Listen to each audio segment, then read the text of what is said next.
একদা এক কাঠুরে ছিল। তার দুই সন্তান ছিল। ছেলেটির নাম হ্যান্সেল ও মেয়েটির নাম গ্রেটেল। সৎ মায়ের ষড়যন্ত্রে হ্যান্সেল গ্রেটেল একদিন বনে হারিয়ে গেল। বনে ঘুরতে ঘুরতে প্রচণ্ড ক্ষুধা পেল হ্যান্সেল গ্রেটেলের। এমন সময় তারা একটি বাসা দেখতে পেল। কেক ও চকলেট দিয়ে বানানো একটি বাসা। হ্যান্সেল গ্রেটেল পেট ভরে কেক ও চকলেট খেল। হঠাৎ এক ডাইনি বুড়ি এসে বলল, এই তোরা কে রে, আমার বাসার খাবার খাচ্ছিস?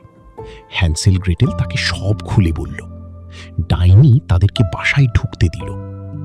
এরপর ডাইনি হ্যান্সেলকে জেলখানায় বন্দি করে দিল এবং গ্রেটেলকে দিয়ে বাসার সব কাজ করাতে লাগলো।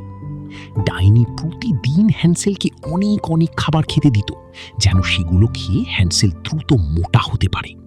ডাইনি বলতো যে হ্যান্সেল মোটা হলে সে তাকে খাবে। দেখতে দেখতে হ্যান্সেলকে খাওয়ার দিন চলে আসলো। ডাইনি গ্রেটেলকে বলল, দেখ তো বড় চুলায় পানিটা গরম হয়েছে কিনা।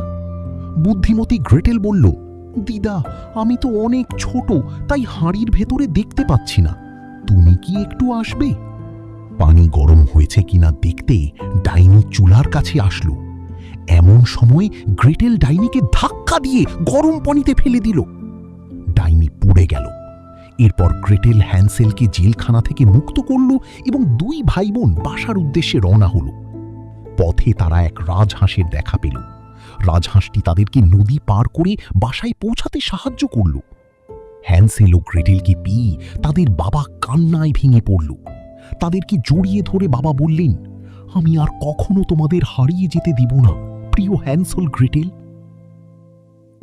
এই গল্প থেকে আমরা শিখতে পারি যে সাহসের সাথে বিপদ মোকাবিলা করলে জয় একদিন আসবেই।